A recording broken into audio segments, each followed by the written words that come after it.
Hello and welcome back to another video. Today we're talking about the player traits that can win you titles. Now, you might know about player traits from either Ultimate Team, you might have seen them on some of your Youth Academy players, or you might have seen them on scout reports when signing a new player.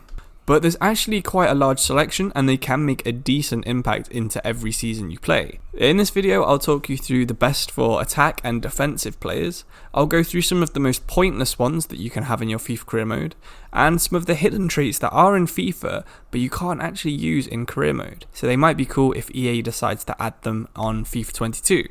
So, beginning in defense.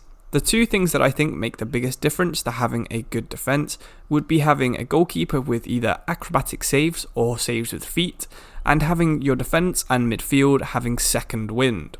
So acrobatic saves and saves with feet actually increase the average save percentage of a goalkeeper by a decent amount. It's around 5%.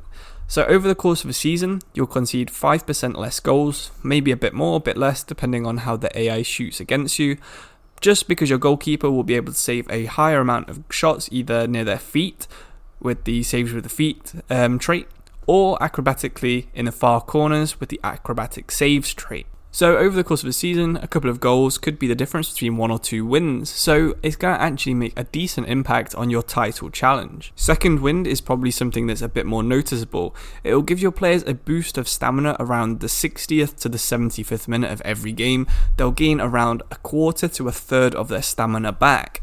Now this might not sound like it's a lot, but compared to a team with no second wins, if you have 11 second wind players, you're going to have almost a fully fresh team into the last 20 minutes, so you're going to be able to push harder, press higher, and you're going to get more points because of it. Players going through on goal will have less impact from their stamina on their finishing stats, so they'll be able to finish better. Your defenders will be able to outrun their opposition strikers even if they're slower, just because they can sprint for longer. It will make a massive difference to have this trait in your team, so I recommend you try and get as many second win players as you can, provided the player is talented enough to play for you anyway. Other traits and specialities you should look out for are complete defender, which is exactly what it sounds like. Your defender will be complete in his ability to win the ball on the floor, in the air, outmuscle players and probably outrun them. And this is a combination of 3 other specialities, tackler, strength and aerial threat, that you should also try and get on as many players at the back as you can. Moving forwards into the attack and midfield, 2 of the most important stats to get more points in each season, in my opinion, are Finesse Shot and Power Free Kick.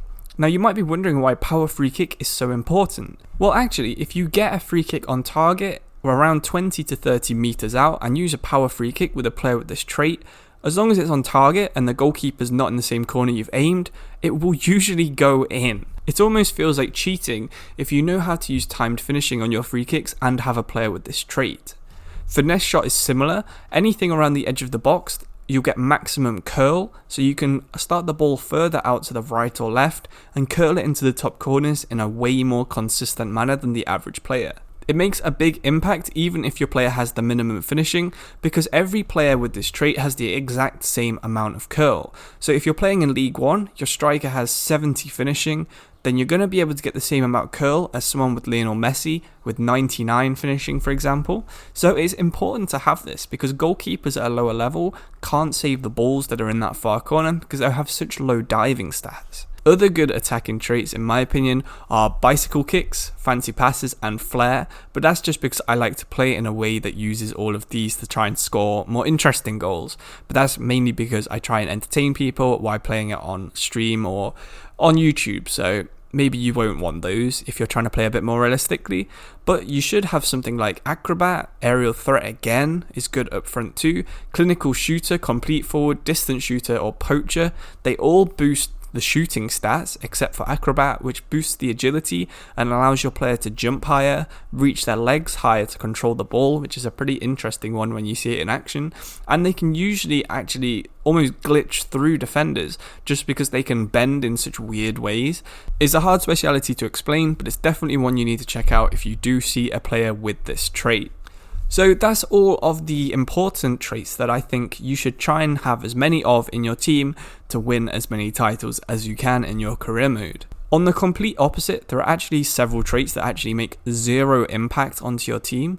These traits are leadership, one club player, and team player. They're all very interesting if you're trying to role play as a manager and you want to know who your trusted depended captain is that's been at the club since he was 17, but they actually don't impact the game at all.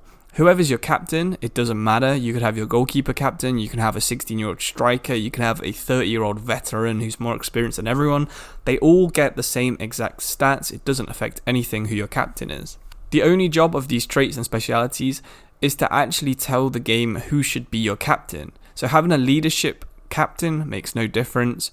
One club player, team player, it's all role playing, as I said. The other trait that I think makes a really small amount of difference, and probably not one that's even noticeable, is solid player. They can still get the same injuries in training. It's just if there's a collision between two players, which doesn't happen that often, to be honest, that results in an injury, they're going to be slightly less likely to get injured. They still can get injured this way, and the trait doesn't actually lower the amount and the percentage of it happening that much.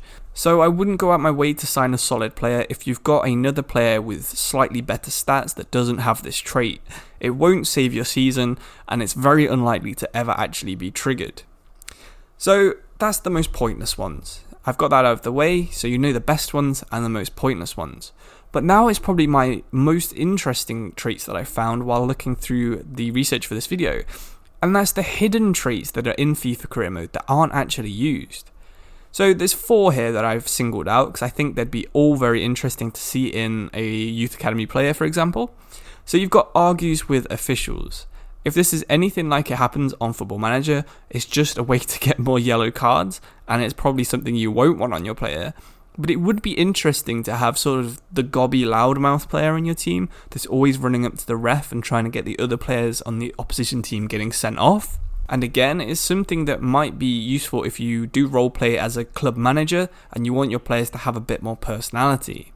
A second trait that I think should be added that's already in the game but hidden and can't be used in career mode is the Panenka penalty. So you can already do the chip penalties with anyone, but there's something slightly different about the way the Panenka looks. I think having that on a player, especially if you've got someone like a young Balotelli coming through, so imagine that, you've got a player who argues with officials, he's a one club player because he loves the club, but he does Panenkas, and he's maybe got this third trait, the crowd favourite. You've got this sort of crazy maniac on the pitch who does what he wants, argues with people, the crowd love him, and maybe he's uncontrollable on a managerial sort of standpoint, but you want to play him just because he's an interesting guy. I know I said it's kind of useless, some of these role-playing ones, and in gameplay-wise it is, but having these sort of more personality-based ones I think are actually pretty interesting. This last one isn't actually a personality one, it's fancy flicks, and this is something that already happens in Ultimate Team. If you've ever used someone like Ronaldinho or Ronaldo, either Ronaldo actually, all 3 actually have this trait, although it's hidden. So if you pass a ball or you do a flare pass, they do slightly different options. So you can get some pretty cool flicks over the side of the foot behind them, Bergkamp spins without pressing a button.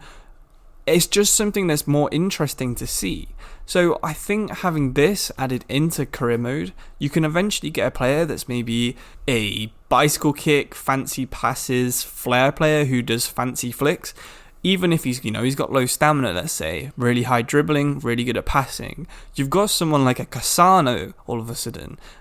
Even if you don't know who Cassano is, Antonio Cassano, you've got someone like a Lee Trundle, which is probably going to be less popular actually now that I think about it, but maybe someone like a Neymar actually, I guess is probably the most realistic to how he plays. A lot of finesse, a lot of dribbling the ball, controlling the ball, and all it takes is you getting a few of these traits and you've got someone who can dribble like Neymar.